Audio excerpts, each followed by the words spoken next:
है। आज आपके बीच में हम लोग लाइव आए हैं। इसके पीछे एक बड़ा गंभीर मकसद है और सभी साथियों से अनुरोध है कि ज़्यादा से ज़्यादा जुड़ने का काम करें और ज़्यादा से ज़्यादा इस वीडियो को शेयर करने का काम करें, क्योंकि आज जींद में एक घटनाक्रम हुआ है और उस घटनाक्रम के बारे में कुछ भ्रांतियां फैलाई गई हैं हम लोगों के बारे में। और इसी वीडियो के माध्यम से, इसी लाइव के माध्यम से हम लोग आपको कुछ सच्चाइयों से भी अवगत कराने का काम करेंगे और जो एक एजेंडा एक विशेष समुदाय द्वारा हरियाणा के दलित समाज के लोगों के खिलाफ फैलाया जा रहा है कि दलित समाज में जो एक लीडरशिप पैदा हो रही है। लीडरशिप भी दो तीन तरह की है। एक लीडरशिप वो है जो सत्ता के लिए लड़ाई लड़ रही है और दूसरी लीडरशिप वो है जो हमारे समाज में जो अत्याचार, भेदभाव, उत्पीड़न की घटनाएं हैं उनके खिलाफ लोगों को जागरूक करने का काम कर रही है। खास तौर पर उस लीडरशिप के खिलाफ, उन लोगों के खिलाफ, उन सामाजिक कार्यकर्ताओं के खिलाफ एक साजिश रची जा रही है और उस साजिश में सरकार भी शामिल है, उस साजिश में पुलिस भी शामिल है और उस साजिश में वो लोग भी शामिल हैं जो हमारे समाज पर अत्याचार करने का काम कर रहे हैं। तो मैं मेरे साथ जो हरियाणा के प्रमुख सोशल और ख़ास तौर पे दलित राइट एक्टिविस्ट जो हैं दिनेश कापड़, वो भी मेरे साथ हैं, वो भी अपनी बात रखेंगे। तो मैं अपनी शुरुआत करता हूं कि ख़ास तौर पर हरियाणा में हमारे समाज के लोगों के खिलाफ अत्याचार की घटनाएं हैं, वो दिन पर दिन बढ़ती जा रही हैं। हम राष्ट्रीय क्राइम रिकॉर्ड ब्यूरो का रिकॉर्ड उठाकर देखें, हर साल 15 से 20% का जो आंकड़ा है वो बढ़कर आ रहा है। फिलहाल मुद्दे की बात यह है कि गांव खापड़ में एक छोटे बच्चे को पीटा गया था एक पौआ तेल चोरी करने के शक में, और उस बच्चे को पीटने में जो लोग शामिल थे वो गांव के कहते कवाते जो लोग होते हैं, मौजिज लोग जिनको कहते हैं, वो मौजिज लोगों ने, जिनकी उम्र 50 साल से लेकर 75 साल तक थी, उन लोगों ने उस बच्चे को जगह जगह पर पीटने का काम किया था। और हमारे साथी दिनेश कापड़ हैं, इन्होंने एक उसकी वीडियो इनके पास आई थी, उस वीडियो के माध्यम से एक एफआईआर दर्ज कराने का काम किया था। और उस एफआईआर दर्ज होते ही भाईचारे का सवाल पैदा हो गया और गांव का जो मंदिर है वहां से जाति विशेष के लोग, जो जाट समुदाय के लोग हैं, उन लोगों ने मुनादी करा के हमारे समाज के लोगों का सामाजिक बहिष्कार कर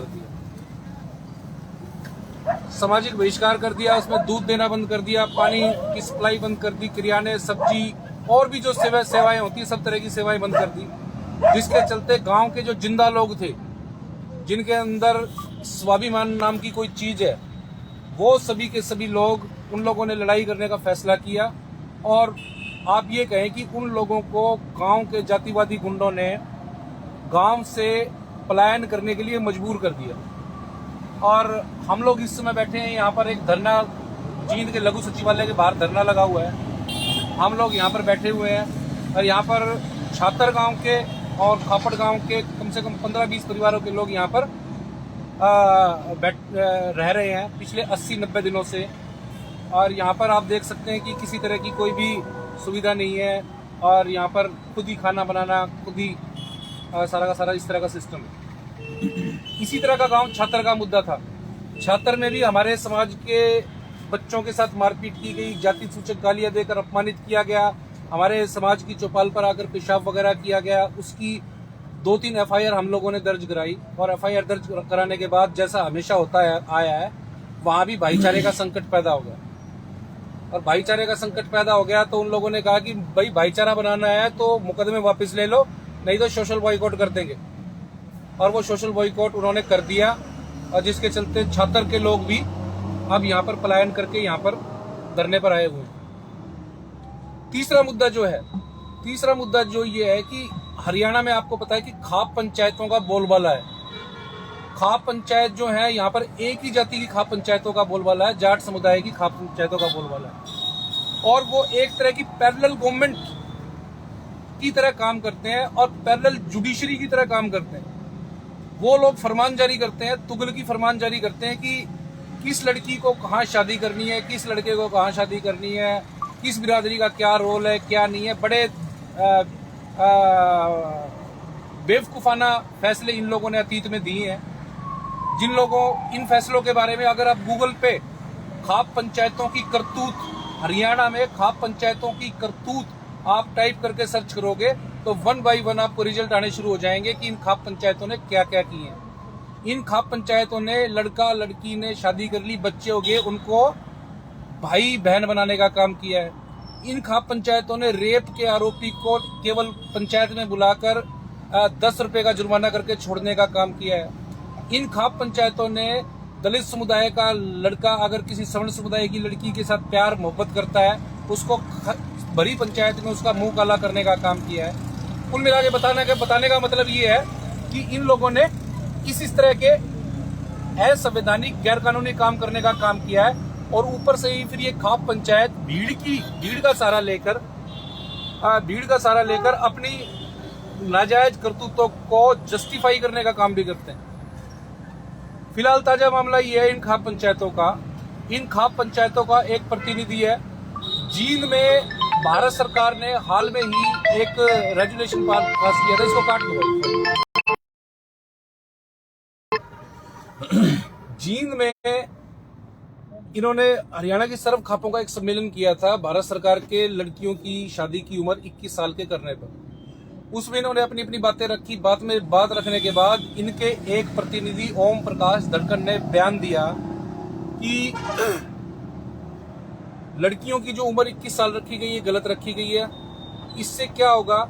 इससे ये होगा कि जो खास तौर पर उसने जातियों का नाम लिया है, SC, ST और BC समाज की लड़कियां जो है, इनके परिवारों की इतनी कुव्वत तो है नहीं कि इनको स्कूल कॉलेजों में एडमिशन करा दें, तो वो लड़कियां इंतजार नहीं कर सकती शादी की साल की उम्र तक का, वो फिर भागेंगी और माहौल खराब करेंगी।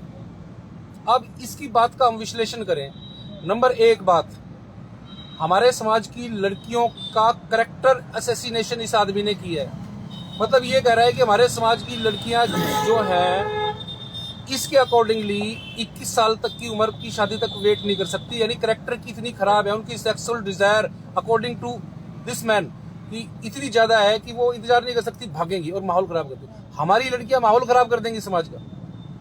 और इनकी लड़कियां क्या करेंगी? इनकी लड़कियों के बारे में इसने कुछ नहीं लिखा। सारा जो माहौल खराब कर दिया वो SC, BC और ST समाज की लड़कियां खराब कर दी। नंबर 1, इसने हमारी लड़कियों के कैरेक्टर पर बड़ा गंदा निशान लगाया। सेकेंडली, ये हमारे समाज पर ये भी कह रहा है कि इनकी औकात नहीं है, इनकी फाइनेंशियल कैपेसिटी नहीं है कि अपने बच्चों को स्कूल कॉलेजों में एडमिशन जाके करा दें। तीसरा, ये कह रहे हैं समाज में जो इस तरह का माहौल खराब होता है ना, वो SC, ST और OBC समाज की लड़कियां ही करती हैं। ये जानबूझकर सोची समझी साजिश के तहत हमारे समाज की महिलाओं, लड़कियों और बच्चियों के खिलाफ दिया गया बयान है। और SC, ST एक्ट के तहत ये सीधा ऑफेंस है। SC, ST एक्ट ही नहीं, ये जो है ये IPC की धारा 153A, 153B, 505 के तहत भी एक गंभीर अपराध है, नॉन बेलेबल है, नॉन कंपाउंडेबल है। और इस मामले में हमारे साथी दिनेश कापड़ ने एक पुलिस में कंप्लेंट भी दी है। तो पुलिस में कंप्लेंट दी है। और जो अब थोड़ा सा पीछे आए, छात्र मामले में 25 लोगों के खिलाफ सामाजिक बहिष्कार का हमने मामला दर्ज कराया। उस मामले में जो हमने जिन लोगों के खिलाफ आरोप लगाए हैं, उन लोगों के खिलाफ हमारे पास डिजिटल एविडेंस है। वो डिजिटल एविडेंस किस तरह के हैं? बाकायदा फोन पर सामाजिक बंदी की सूचना दी गई है कि भाई तुम लोग दुकान पे नहीं आ सकते, हम तुमको सामान नहीं दे सकते, 11,000 रुपये जुर्माना है, हम लोग तुमको सामान नहीं दे सकते। किसी को भट्टे पे से हटा दिया गया, किसी को धर्मकांटे पे से हटा दिया गया, किसी को पब्लिक व्हीकल में से उतार दिया गया, किसी को दूध देने से मना कर दिया गया, किसी को किसी चीज के लिए मना किया गया, किसी को मजदूरी से हटा दिया। इस तरह के सारे एविडेंस, स्क्रीनशॉट, वीडियोज और स्टेटमेंट्स हमने उसकी पुलिस को दी। इसी तरह गांव खापड़ में भी हम लोगों ने एविडेंस दिए उन लोगों के खिलाफ कि भाई इस तरह से इन लोगों ने इस तरह से हमारा सोशल बॉयकॉट किया गया। लेकिन सामाजिक बहिष्कार के दोनों मुकदमों में FIR दर्ज हुए 3-3 महीने से ज्यादा हो चुके हैं। और SC/ST एक्ट में एक प्रोविजन है कि 30 दिन से लेकर 60 दिन के अंदर आपको जांच पूरी करके चालान टू कोर्ट करना है। लेकिन यहाँ के जो पुलिस अधिकारी हैं उन्होंने अभी तक वो इन्वेस्टिगेशन कंप्लीट नहीं की। अब सबसे दुख की बात यह है कि इस मामले में हमारे लोगों के कंधे पर रखकर बंदूक चलाई जाती है। इन्वेस्टिगेशन में प्रो एक्यूज कम्युनिटी है, उन लोगों को वो विटनेस बनाने का काम करती है, और जो एक्चुअल विटनेस है, जो सच्चाई बताना चाहते हैं, उनके बयान ही दर्ज नहीं कर रही है। कुल मिलाकर कहना ये है कि जींद जो हल्का है वो हरियाणा के उप मुख्यमंत्री दुष्यंत चौटाला का गृह जिला है। उचाना से विधायक हैं, हरियाणा के उप मुख्यमंत्री हैं। इससे पहले जो अब मौजूदा एसपी है यहाँ पर, इससे पहले जो एसपी थे वो वसीम अकरम थे। उन्होंने इस मामले में कुछ ठीक कार्रवाई की, हमारी कंप्लेंट्स पर FIR रजिस्टर करने का काम किया, FIR रजिस्टर करने का काम किया। लेकिन अब जांच जो मौजूदा एसपी है उसके अंडर में है। और इस आंदोलन के दौरान, 70-80 दिनों के आंदोलन के दौरान, हम लोग 5 से 6 दफा एजिटेशन कर चुके हैं, सड़कों पर हल्ला मचा चुके हैं कि हमारी जायज मांग है, जायज मुकदमा है, भाई तुम ईमानदारी से जांच करो और ईमानदारी से तुम्हारा जो भी आरोपी अपराधी हैं उनको गिरफ्तार करने का काम। लेकिन 3 महीने हो गए, कोई भी आरोपी आज तक गिरफ्तार नहीं किया है, कोई भी आरोपी गिरफ्तार नहीं किया। रिसेंटली क्या हुआ आप लोगों को पता है, सोशल मीडिया के माध्यम से हम लोगों ने 1 जनवरी 2022 को हमने कॉल दी थी कि हमारी जायज मांगों पर कोई कार्रवाई नहीं हो रही है। उस मामले में हम लोगों ने कॉल दी तो यहाँ पर सैकड़ों लोग इकट्ठा हुए, और इकट्ठा होने के बाद हम लोगों ने, जो यहाँ पर पुलिस अधिकारी थे धरना स्थल पर, उनको बड़ा हम्बली हम लोगों ने रिक्वेस्ट किया कि यहाँ पर एसपी साहब को बुलाया जाए और पूरी पब्लिक को एसपी आकर बताए कि भाई जो 2 FIR रजिस्टर हैं सोशल बॉयकॉट के बारे में, उनका स्टेटस क्या है। उन्होंने ये कहा कि एसपी यहाँ पे नहीं आ सकते। क्यों नहीं आ सकते जी, पब्लिक सर्वेंट है। किसान आंदोलन में तो इनका पूरा का पूरा DIG IG तक पहुंच जाते थे। जब दलितों का आंदोलन हुआ तो इनकी क्यों नाक कट रही है, इनकी क्यों फीत उतर रही है, क्या हम बेइज्जती करें। हम लोगों ने उनको एश्योरेंस दिया कि एसपी आएगा तो कोई भी हम लोग नारेबाजी नहीं करेंगे, शांति से उनकी बात सुनेंगे, हमको बता के चले जाएंगे कि ये स्टेटस है।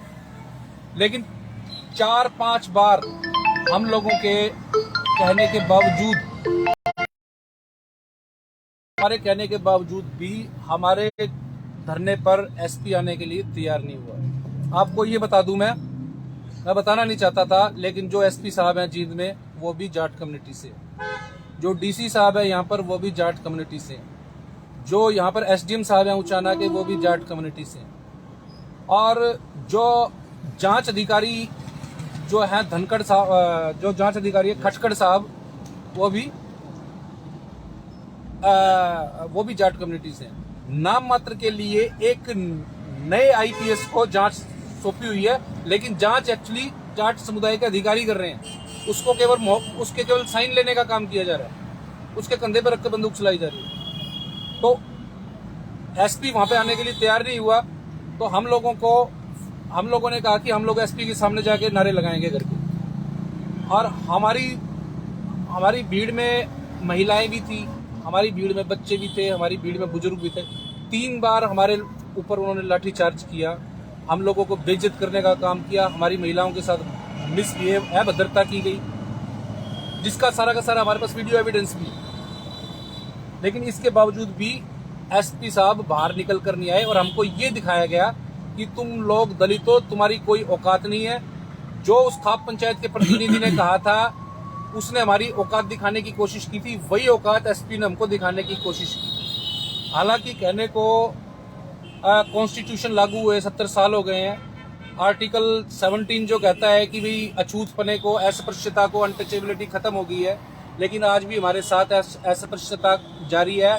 जाति के नाम पर हमारे साथ भेदभाव किया जा रहा है। और सबसे बड़ी बात जो जिस चीज के लिए आज हम आपके बीच में लाइव आए हैं, बड़े दुख की बात है कि आज गांव खापड़ के जाट समुदाय ने एक यहाँ पर करीबन 500-700 लोगों के साथ एक जुलूस निकाला। उस जुलूस में हमारे जो गांव खापड़ की जो हमारे समाज की महिलाएं हैं, हमारे समाज के बुजुर्ग हैं, हमारे समाज के जो युवक हैं, उनको डराकर, धमकाकर, उनको लालच देकर, उनको शराब पिलाकर और उनसे जो पिछला लेन देन है उसकी धमकी देकर कि हमारे फेवर में नहीं बोले तो हमारे जो पैसे तुमने उधार दे रखे हैं वो वापस करो, इस तरह से उनको मजबूर करके आज उनको जुलूस में शामिल किया। जुलूस में शामिल करके यहाँ पर मीडिया जो के लोग हैं उनके सामने हमारे खिलाफ बाइट्स दिलाई गई। हम लोगों को ये कहा गया कि ये लोग जाति पाति का जहर फैलाने वाले लोग हैं। हम लोगों के बारे में ये कहा कि इनको विदेशी फंडिंग हो रही है। हम लोगों को ये कहा कि ये स्पॉन्सर्ड लोग हैं और हमारे बारे में बहुत सारी गंदी बातें उनके मुंह से कहलाई गई। और मैं जो गांव खापड़ है, गांव छातर है और गांव जींद है और खाप पंचायत के जो प्रतिनिधि हैं, जाट समुदाय के लोग हैं, उनसे ये कहना चाहता हूं कि जो काम महाभारत में कौरवों ने पांडवों के सामने किया था ना, वो शिखंडी को आगे करके लड़ाई लड़ने का काम, उस तरह का काम क्यों करते? दम है तो सीधी आगे हमारे खिलाफ बयानबाजी करो। हमारे समाज के, दलित समाज के भाइयों को, बहनों को, उनके कंधे पे बंदूक रख के चलाने का काम क्यों कर रहे हो? तुम किस बात से डरते हो? जब तुम सच्चे हो तो तुम किस बात से डर रहे हो? हमारे खिलाफ खुल के एलिगेशन लगाओ, हमारे खिलाफ FIR दर्ज कराओ। तुम्हारे खिलाफ कोई सबूत है तो इनके कंधे पर रख के बंदूक चलाने का काम तुम क्यों कर रहे हो? तो इस तरह की आज एक नीच हरकत इन लोगों ने की। और कल फिर ये इन्होंने एक कॉल दी है कि गांव छात्र के भी शेड्यूल कास्ट कम्युनिटी के लोगों को इसी तरह डरा धमकाकर, लालच देकर यहाँ पे लाया जाएगा और हमारे खिलाफ है ना मीडिया में स्टेटमेंट्स दिलवाई जाएंगी और हमारे खिलाफ ज्ञापन दिया है कि हमारे खिलाफ FIR दर्ज कराने का काम करें। तो भाइयों, गांव छात्र के जाट समाज के लोगों, चाहे भाई तुम गांव खापड़ के जाट समाज के जो लोग जो इस तरह का काम करने का काम कर रहे हैं, मेरी आपसे रिक्वेस्ट है कि पर्दे के पीछे रह के काम ना करो। तुम लोग एक तरफ को तो कहते हो कि हम सीमाओं की रक्षा करते हैं, हम पुलिस डिपार्टमेंट में, हम फलानी बहादुर कौम है, हम ढिमकी बहादुर कौम है। ये टुच्चापना और ये जो तुम छोटी हरकतें कर रहे हो, किसी के कंधे पे, गरीब लोगों के कंधे पे रख के बंदूक हमारे खिलाफ चलाने का काम कर रहे हो, सामने आके लड़ाई लड़ो, सामने आके लड़ाई लड़ो अगर तुम्हारे अंदर दम है तो। इस तरह की छोटी हरकतें करने का क्या तुक बनता है? और दूसरी बात, मैं उसको खाप पंचायत के प्रतिनिधि को कह देना चाहता हूं कि ये सारा का सारा जो मामला है आज, ये सारा का सारा जो मामला है उस खाप पंचायत का जो प्रतिनिधि है धनखड़, उसके द्वारा ये सारा का सारा मामला उकसाया हुआ है और उसने ही गांव छात्र के जाट समुदाय के लोगों को भड़काया है, उसने ही गांव खापड़ के जाट समुदाय के लोगों को भड़काया है और केवल उसने अपने समर्थन में कि मेरे खिलाफ कहीं FIR दर्ज ना हो जाए, मुझे कहीं जेल ना जाना पड़ जाए, ये सारा का सारा प्रोपेगेंडा उस आदमी ने रचा है। और मैं उसको बता देना चाहता हूँ, तूने जो बात बोली है वो ना तो संविधान में माफी के लायक है, ना वो SC ST में माफी के लायक है, ना किसी और उसमें माफी के लायक नहीं है। तू कहीं भी चला जाए भाई, मेरी बात सुन, तूने हमारे समाज की बहन बेटियों की बेइज्जती करने का काम किया है ना, तो तेरे को जेल में तो जाना पड़ेगा। तू चाहे सारे हरियाणा के जाट इकट्ठा कर ले, लेकिन हम न्याय की लड़ाई लड़ रहे हैं और न्याय की लड़ाई लड़ने का काम करेंगे, तेरे को जेल भिजवाने का काम करेंगे। और ये जो हमारे समाज के जो थोड़े कमजोर लोग हैं, जो डर की वजह से आज तेरे साथ इकट्ठा हो रहे हैं, कल को ये लोग भी तेरे खिलाफ इकट्ठा होंगे जब इनके साथ ऐसा होगा तो। और दूसरी बात मैं ये बता देना चाहता हूं, आज हमारी जो उस दिन 1 तारीख को SP से बात हुई थी, मैं थोड़ा सा आपको उस SP का एक जातिवादी चेहरा भी बता देना चाहता हूं। उस SP ने हमने उस SP से जब हमारी उससे मुलाकात हुई, हमने SP साहब से की कि गांव छात्र में जो सामाजिक बहिष्कार का FIR दर्ज है 25 लोगों के नाम है, आप अरेस्ट क्यों नहीं कर रहे हो? तो उसने कहा कि आप लोगों ने हाई कोर्ट में पेटिशन डाली हुई है, इसलिए मैं गिरफ्तार नहीं कर रहा हूं। तो हम लोगों ने कहा कि भाई जो हम लोग हाई कोर्ट में गए हैं, हम लोग FIR रजिस्टर आप लोगों ने नहीं की थी, और सुरक्षा के लिए वहां पे गए थे। हाई कोर्ट का नोटिस मिलने के बाद आपने डर के एफआईआर दर्ज कर दी। सुरक्षा आपने उस टाइम तैनात कर दी थी कुछ समय के लिए, वसीम अकरम साहब थे। अब वो सुरक्षा भी हटा ली, एफआईआर भी दर्ज होगी। ना तो इन्वेस्टिगेशन पे कोई स्टे है, ना गिरफ्तारी पे स्टे है। किसी तरह का कोई हाई कोर्ट से रोक नहीं है, तो फिर गिरफ्तारी क्यों नहीं कर रहे? बोला जी मैं तो नहीं करता। चलो छात्र वाले मामले में हाई कोर्ट में पटिशन दायर है, लेकिन गांव खापड़ वाले मामले में तो कोई हाई कोर्ट से स्टे या कुछ नहीं है, कोई पटिशन ही नहीं है। तो उसका ये कहना था कि ये एफआईआर झूठी है। मैं खुद जाऊंगा गांव खापड़ की SC ST एक्ट में दर्ज एफआईआर के खिलाफ मैं खुद पटिशन दायर करूंगा। मैंने उस एसपी साहब को कहा, मैं एसपी साहब आपकी जो स्पेशल नियुक्ति हुई है यहाँ पर केवल इसलिए की गई है उप मुख्यमंत्री दुष्यंत चौटाला द्वारा कि आप ताकि SC ST एक्ट के जो लगातार मामले दर्ज हो रहे हैं, जो जीन दलित उत्पीड़न का केंद्र बनता जा रहा है, उन मामलों को खराब करने का काम करें। आपकी नियुक्ति इसलिए हुई है। बोला जी आप कुछ भी कह सकते हैं, कुछ भी नहीं, हम लोग सही कह रहे हैं, बिल्कुल आपकी नियुक्ति इसलिए हुई है। तो आप लोगों ने इस एसपी का नंगा चेहरा देखा और हमने उसके खापड़ वाले मामले में उस दिनेश खापड़ की जो कंप्लेंट है, जो खाप पंचायत के प्रतिनिधि के खिलाफ है, तो हमने कहा कि आपने उस पर एफआईआर रजिस्टर क्यों नहीं की, जबकि SC ST एक्ट ही कहता है कि इमीडिएट सेम डेट में एफआईआर रजिस्टर होनी चाहिए। सुप्रीम कोर्ट कहता है सेम डेट में एफआईआर रजिस्टर होनी चाहिए, आपने उसमें एफआईआर रजिस्टर क्यों नहीं की? तो उसका कहना था कि उसने किसी जाति के खिलाफ नहीं बोला। हमने कहा कि आपने आज तक कंप्लेंट ही नहीं दी। SC ST OBC की लड़कियां इंतजार नहीं कर सकती और वो माहौल खराब करेंगी। मैं अब बताओ। बोला हमने इस मामले में डिस्ट्रिक्ट अटॉर्नी से ओपिनियन ली है। कौन सी धारा में ओपिनियन ली है भाई तूने? कौन सा कानून कहता कि ओपिनियन लेगा? तुम IPS करके आए, तुमको ज्ञान नहीं है लॉ का? तो साथियों, ये तो यहाँ पे एजेंट बैठा हुआ है खाप पंचायतों का, इससे न्याय की कोई उम्मीद नहीं है। और मैं, मेरे जितने साथी यहाँ पे छात्र गांव के खापड़ गांव के धरने पे बैठे हुए हैं, आज बाकायदा प्लान के तहत इन लोगों का प्लान था कि हजारों की भीड़ इकट्ठा करके यहाँ इस धरने पे आग लगाई जाए और इनकी मॉब लिंचिंग की जाए। और इन्होंने बाकायदा, इन लोगों ने अपनी स्टेटमेंट्स में भी बोला है कि रजत कलसन और दिनेश खापड़ माहौल खराब कर रहे हैं। भाई माहौल हम खराब क्यों कर रहे हैं? सामाजिक बहिष्कार किसने किया? दलितों का मर्डर करने वाले कौन हो? दलितों की बहन बेटियों की इज्जत के साथ खेलने वाले कौन हो? हम लोग केवल अपने लोगों को अपने राइट्स के लिए कहते हैं, तो इसका मतलब हम भाईचारा खराब करने का काम कर रहे हैं, हम जातिवाद का जहर फैलाने का काम कर रहे हैं। इनकी एक नीति है, उल्टा चोर कोतवाल को डांटे, सामाजिक बहिष्कार जैसी हरकतें करते हैं, जातिवाद का जहर खुद फैलाते हैं, आरोप हम लोगों पे लगाते हैं। लेकिन हम लोग इनकी गीदड़ भभकियों से डरने वाले नहीं है। मुझे सोशल मीडिया पर इतनी ज्यादा धमकियां दी जाती हैं, दिनेश खापड़ को इतनी ज्यादा धमकियां दी जा रही हैं, लेकिन हम लोग डरने वाले नहीं है। और कल भी इन लोगों का प्लान है, आज जो इन लोगों का मंसूबा था, हम लोगों ने पुलिस को टाइम पे सूचना दी थी, हम लोगों को चारों तरफ से पुलिस ने घेरा, तब जाके ये लोग सारे के सारे बच्चे पाए हैं। नहीं तो आज ये अपनी जो जिस मंशा से यहाँ पर आए थे वो मंशा पूरी कर देते। और कल भी इनकी ये मंशा है, कल छात्र के 1500-1600 लोग यहाँ पे आने वाले हैं, और कल भी इनकी ये मंशा है कि यहाँ पर धरने पर हमला करके मॉब लिंचिंग की जाए और धरना स्थल को आग लगाई जाए। तो मैं अपने सोशल मीडिया पर जो मैं लाइव आ रहा हूँ, इसके माध्यम से हरियाणा के मुख्यमंत्री को, हरियाणा के DGP को, जींद SP से हमको तो कोई उम्मीद है नहीं, उनको कहना चाहता हूँ कि बड़ा प्लान के तहत हम लोगों को नेस्तनाबूद करने का, हम लोगों को मारने का, हम लोगों को खत्म करने का प्रयास किया जा रहा है। इस मामले में आप संज्ञान लें और जो हरियाणा में दलित समाज है उनको न्याय दिलाने का काम करें। अब मेरे साथ दिनेश खापड़ भाई है, ये अपनी बात रखेंगे। जय भीम साथियों, जैसा कि आप सबने बड़े ध्यान से सुना होगा, एडवोकेट रजत कलसन जी ने आपको सारी बातें डिटेल से बता दी हैं। मैं सिर्फ थोड़ा समय लूंगा आप लोगों का, मैं थोड़ा डिटेल में नहीं बताऊंगा।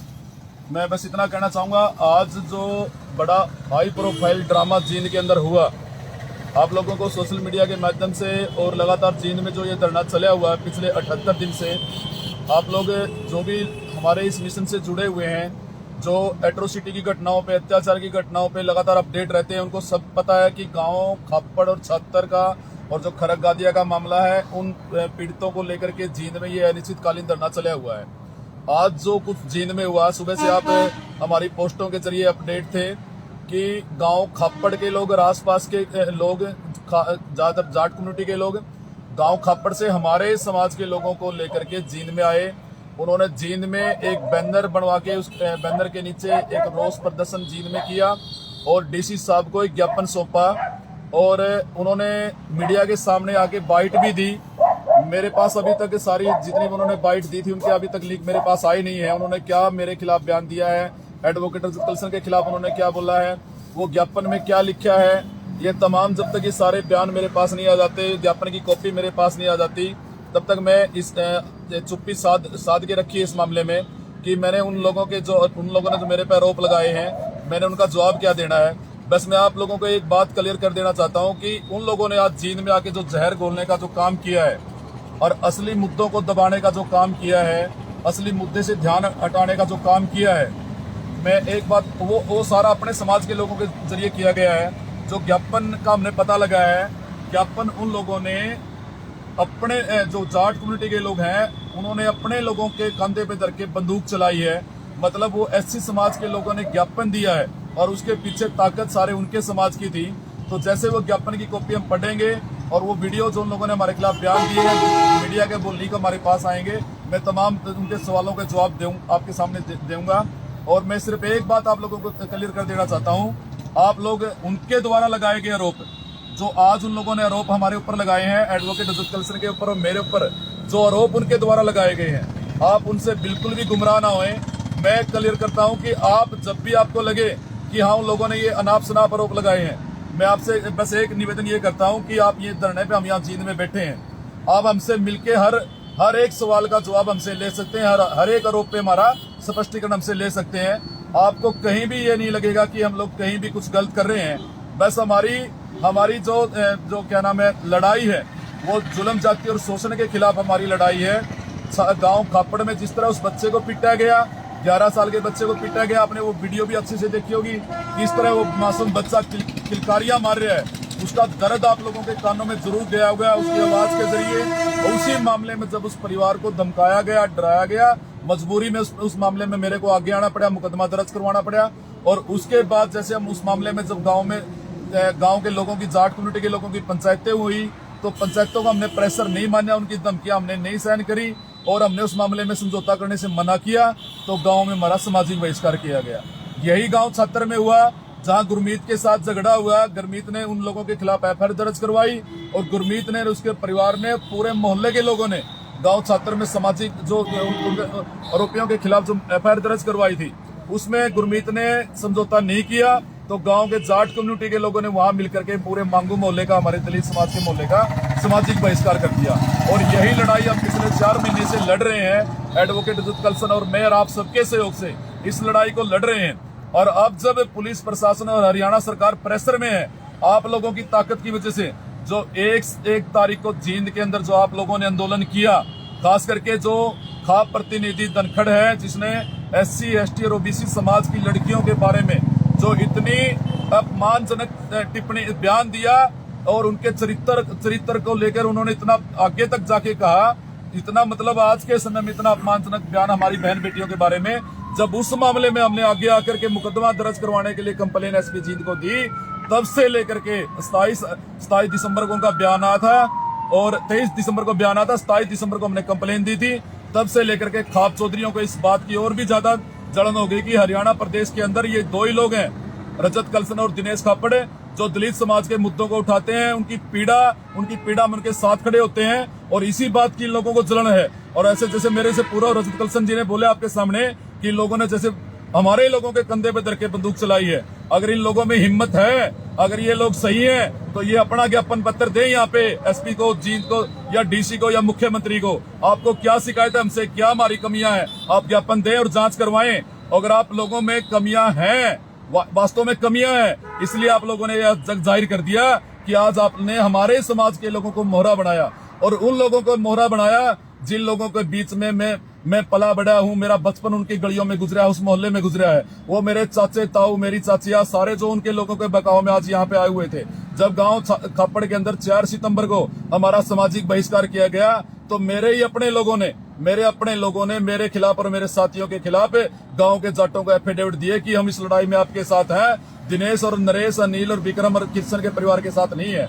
आज वही लोग 4 महीने बाद आकर के, इस घटना के 4 महीने बाद आकर के हमारे ऊपर एलिगेशन लगा रहे हैं कि ये लोग गांव का माहौल खराब कर रहे हैं, गांव के साथ साथ जिले का भी माहौल खराब कर रहे हैं। जो ये आंदोलन कर रहे हैं उससे हमें गांव में खतरा है। जब वो खुद कह रहे हैं कि हमें गांव में खतरा है, जो आंदोलन हम कर रहे हैं, तो फिर वो यही आरोप क्यों लगा रहे हैं कि दिनेश को और उसके साथियों को गांव में क्या खतरा है? खतरा है, और गांव में जब तक खतरा रहेगा, जब तक आरोपी अरेस्ट होकर सलाखों के पीछे नहीं जाते। तो मैं आपसे सिर्फ इतना निवेदन करने के लिए, हम एडवोकेट रजत कलसन और मैं लाइव आने का हमारा सिर्फ एक ही मकसद है कि आप उनके बयान से बिल्कुल भी गुमराह ना होए। जिसको भी स्पष्टीकरण चाहिए 24 घंटे में हम स्पष्टीकरण देने के लिए, अपने समाज के लोगों के लिए कह रहा हूं मैं, जो मेरे समाज के लोग हैं वो गुमराह न होए। और अगर आपको स्पष्टीकरण चाहिए तो एडवोकेट रजत कलसन और दिनेश कापड़ से आप 24 घंटे में किसी टाइम भी फोन पे बात करके स्पष्टीकरण ले सकते हैं। बस आप मेरी शर्त आपसे अपील यही है कि आप लोग इस मामले में गुमराह न होए। इस मामले में जो ये धनखड़ ने जो बयान दिया था, इस मामले में प्रशासन के ऊपर, सरकार के ऊपर और खापों के ऊपर पूरा प्रेशर है। ये लोग समझ चुके हैं कि इन लोगों ने जो कंप्लेन दी है, ये लोग पीछे हटने वाले नहीं है। मुकदमा भी दर्ज करवाएंगे और उस धनखड़ को सलाखों के पीछे भी करवाएंगे। इसी एलर्जी है इन लोगों को कि अगर ये लोग इस मामले में पीछे नहीं हटेंगे तो उनको बदनाम किया जाए। तो एक सोची समझी साजिश के तहत 1 तारीख को ही ये पूरी मतलब गाथा लिखी गई पुलिस प्रशासन के द्वारा, सरकार के इशारे पे,